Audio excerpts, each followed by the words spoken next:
Dan orang-orang Malaysia, toilet kalian atau tadas kalian bau besi. Udah tahun 2024, tapi imigrasi ke KL masih belum full otomatis untuk orang Indonesia, guys.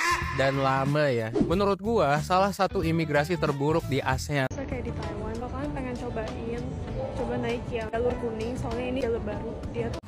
Kata orang Indonesia, layanan bandara Kuala Lumpur terburuk kedua Asia Tenggara. Dan belum ada autogate-nya. Waduh, ini salah penyampaian. Assalamualaikum warahmatullahi wabarakatuh. Apa kabarnya sahabatku semua? Baru-baru ini ada berita viral, katanya layanan bandara Kuala Lumpur itu terburuk kedua di Asia Tenggara karena antriannya panjang, nggak ada autogate-nya. Nah, di sini banyak para netizen yang salah paham. Namun saya ingin memberikan penjelasan kenapa paspor Indonesia kalau masuk Malaysia belum terdaftar autogate. Ya karena paham sendiri ya. Saya tidak mau menjelaskan panjang lebar, paspor kita masih lemah.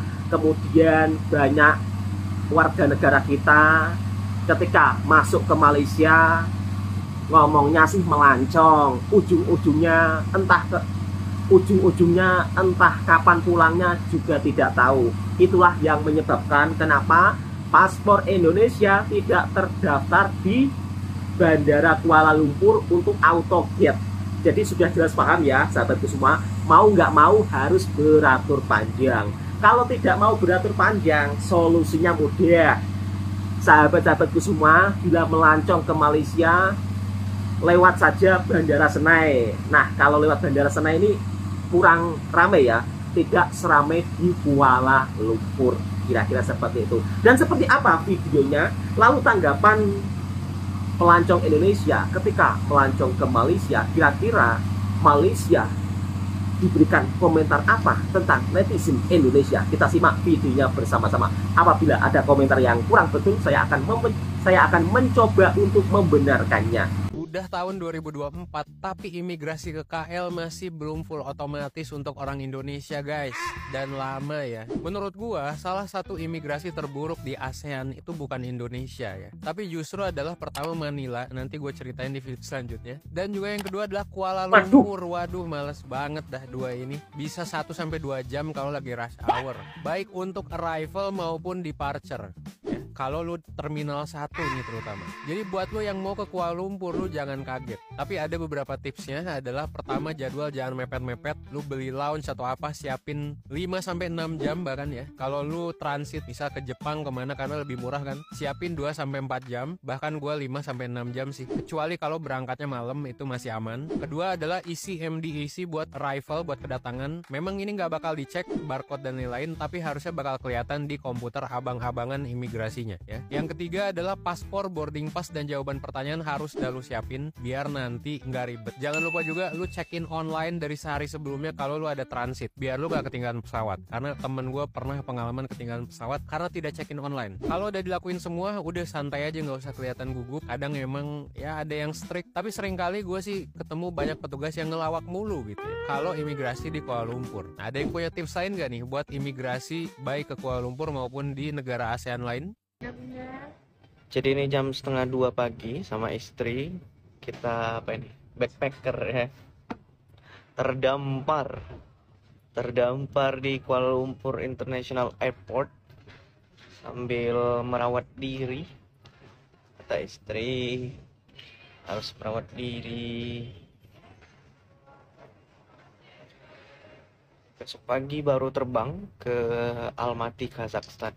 Oh, masnya transit, ya patutlah mas terdaftar. Ini istirahat seadanya.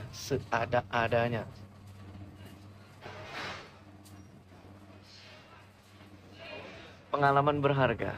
Oh, pengalaman berharga. Pokoknya di Malaysia colokan nggak sama di Indonesia. Betul.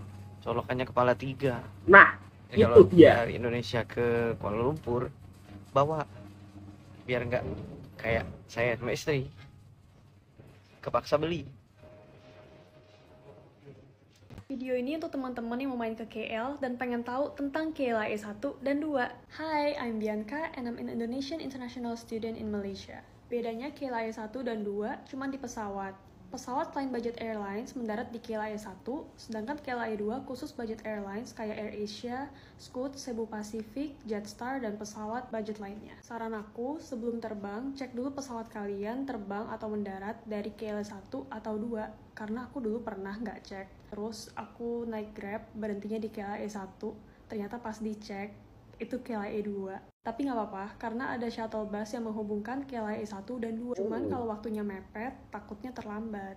Yang harus kalian perhatiin adalah dari KLIA ke pusat kota Kuala Lumpur maupun sebaliknya itu 1 jam. Jam macet di KL itu kalau weekdays jam 5 sampai 7 malam karena itu jam orang pulang kantor. Kalau weekend, terutama Sabtu, biasanya macetnya seharian. Nah, kalau di airport kan harus check-in, apalagi kalau ada bagasi, wajib sampai minimal 3 jam sebelum penerbangan. Karena jam check-in penerbangan internasional biasanya tutup 1 sampai 1,5 jam sebelum penerbangan, sedangkan domestik itu biasanya 30 sampai 45 menit sebelum penerbangan. Belum lagi ngantri cap imigrasi, x-ray barang-barang, kalau lapar nggak sempet makan, terus kalau mepet dan last call itu lari-lari. Dan gate di KLIA itu banyak dan jauh-jauh. Makanya sebaiknya sampai di bandara 3 jam sebelum penerbangan untuk antisipasi adanya masalah kayak bagasi overweight, imigrasi rame, salah nama di tiket, atau hal-hal yang unexpected lainnya.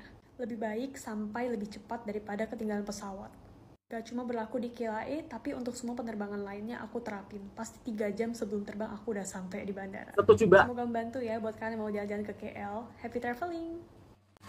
Oke, saya akan memberikan komentar untuk sahabat-sahabatku semua biar tidak salah paham. Yang video pertama, kata masnya pelayanan Bandara Kuala Lumpur itu terburuk nomor 2 di Asia Tenggara karena banyak beratur. Ya masnya kalau sebagai pemegang paspor Indonesia ya harap-harap sabar dan harap-harap maklum mas. Mungkin kalau masnya pemegang paspor yang kuat bisa auto gate. Itu pendapat saya. Kemudian kalau ingin cepat, ya kan, kalau ingin cepat tidak beratur lama panjang, ya jalan satu-satunya bisa lewat Senai. Karena di Senai airportnya tidak sebesar di Kuala Lumpur. Dan mbaknya yang sudah pernah terbang ke Kuala Lumpur pun juga katanya sangat mudah kok dan tidak ribet apa yang dikatakan oleh masnya.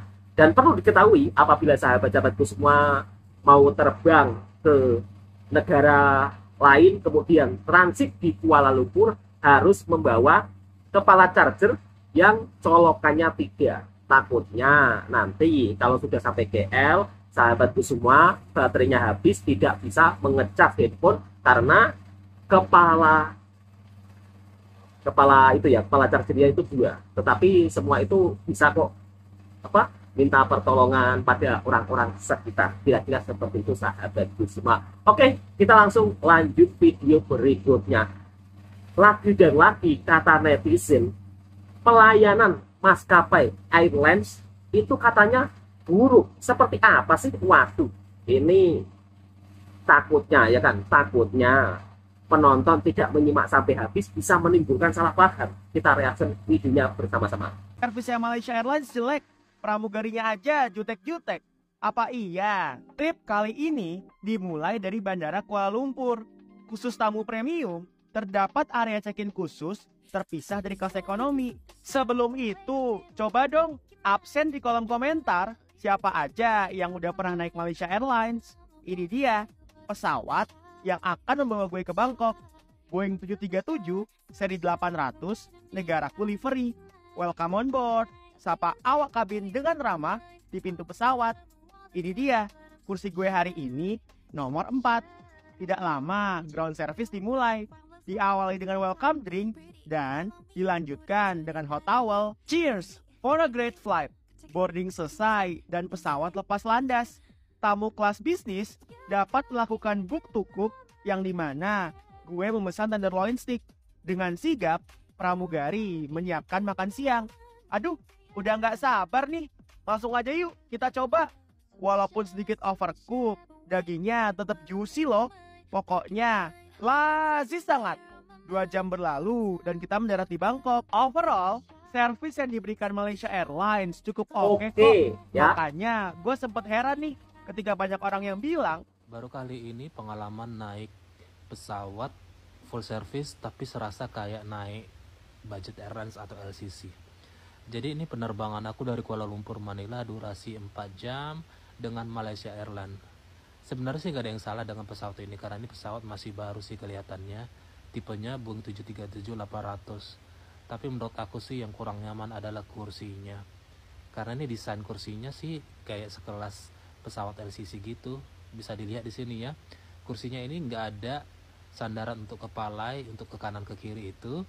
Dan ini juga desainnya tipis sekali. Jadi kalau duduk menurutku agak sedikit keras, kurang empuk gitu ya. Apalagi dengan perjalanan 4 jam bakal sangat tidak nyaman menurut aku. Dan yang membuat aku sujon di awalnya adalah ini flight full service, tapi kenapa yang nggak ada flight entertainment-nya? Aku sempat menggerutu gitu ya, sampai akhirnya aku tahu ternyata untuk terhubung dengan flight entertainment-nya kita harus terhubung dengan wifi. Jadi mau nggak mau kita harus menggunakan gadget kita pribadi untuk bisa terkonek ke flight entertainment-nya. Caranya sih simple sebenarnya, tinggal nyalakan wifi, gitu nyala nanti otomatis terhubung dengan page-nya Malaysia Airlines, dan di situ akan tersedia semua jenis hiburan mulai dari film, musik, dan yang lain-lain. Nah kayak aku ini yang lagi nonton film ya. Jadi mungkin aja ke depannya untuk pesawat full service semua fasilitas flight entertainment-nya seperti ini gengs. Jadi siapkan gadget kita. Ternyata semua itu dibuat salah paham. Dan layanan maskapai airline daripada Malaysia ini sangat cukup baik. Dan mas-masnya yang daripada Indonesia pun juga mempertanyakan, kata siapa sih yang bilang layanan maskapai penerbangan Malaysia Airlines buruk? Faktanya beliau membuktikan sendiri bahwa servisnya juga cukup sangat bagus. Kemudian mas-masnya juga terkejut ya. Di awal sempat berpikiran kurang baik dan akhirnya ternyata layanannya juga cukup baik. Langsung kita reaction video selanjutnya. Bagaimana tanggapan netizen lainnya ketika melancong ke Malaysia? Apakah Malaysia merupakan salah satu negara yang sangat maju dibandingkan dengan Indonesia? Bagaimana tanggapan netizen? Kalau dari segi pandangan saya, Indonesia dari segi seperti fasilitas umumnya itu memang maju di Malaysia. Ini kalau dari pendapat saya. Tetapi setiap negara pasti ada kekurangan dan kelebihan masing-masing ya. Jadi video ini sebagai bentuk informasi dan hiburan. Mana tahu ada orang yang baru datang ke Malaysia, kemudian mereka tidak tahu sebenarnya, kadang-kadang informasinya tidak benar, perlu kita betulkan. Oke, kita reaction videonya bersama-sama. Malaysia lebih baik dari Indonesia, kata salah satu content creator dari Malaysia. Tapi apakah pendapat itu dibuat netral atau hanya dibuat-buat untuk menjatuhkan suatu negara? Nonton video ini sampai selesai biar nggak salah paham. Yang pertama, menurut pendapatku, airport di Indonesia lebih baik dari airport di Malaysia. Kenapa? Karena ini trip aku yang ke-7 yang ke Malaysia. Dari 1 sampai 6 itu nggak ada masalah apa-apa. Nah, yang ke-7 ini agak chaos karena sign-sign untuk ke imigrasinya itu nggak begitu jelas.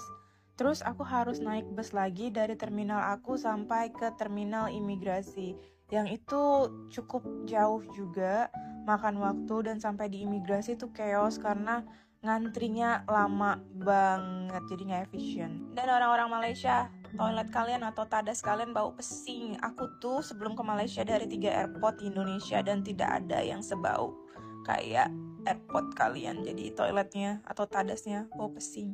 Sangat mengecewakan ya untuk airport internasional yang kayak gini, masih bau. Yang kedua, untuk masalah kebersihan, Malaysia lebih unggul daripada Indonesia karena emang gak banyak sampah. Di kota tuh bersih banget karena kesadaran para masyarakatnya untuk tidak buang sampah sembarangan. Jadi Indonesia masih kalah ya guys. Cuman kalau kalian ke daerah Bukit Bintang ya masih ada spot-spot sampah gitu, tapi gak separah kayak Indonesia. Yang ketiga, untuk ramah tamah, orang Indonesia lebih ramah ya daripada orang Malaysia. Jadi kalian itu masih kalah sama kita, orang Indonesia tuh ramah banget gitu loh. Kalian itu kurang.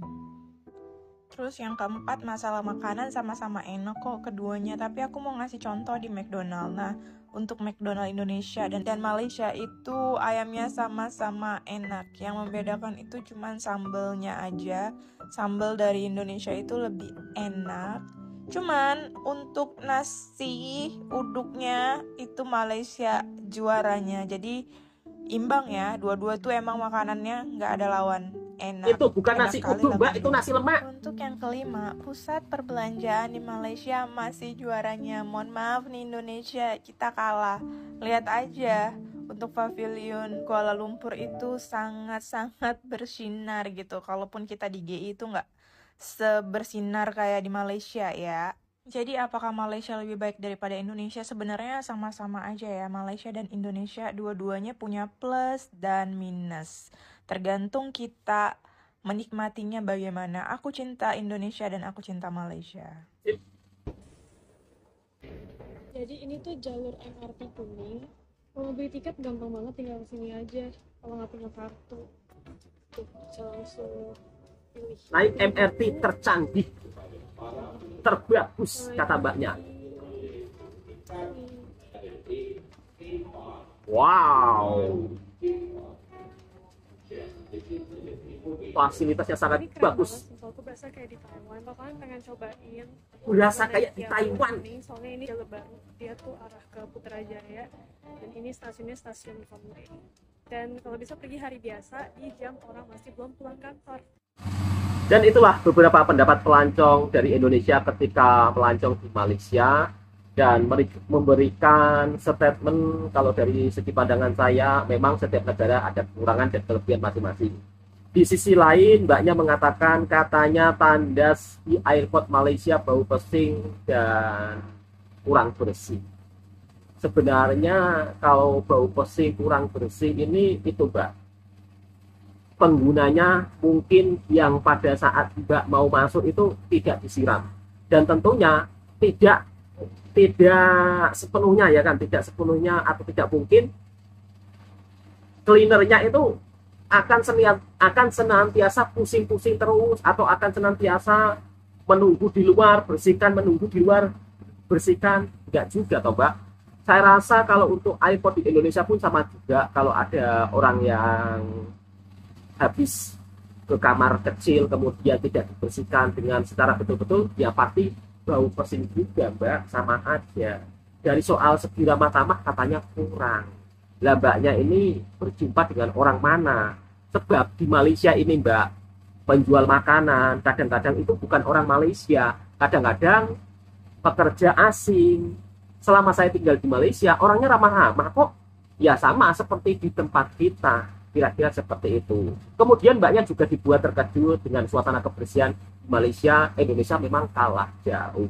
Dan mbaknya yang pelajar Indonesia pun juga dibuat terkejut lagi.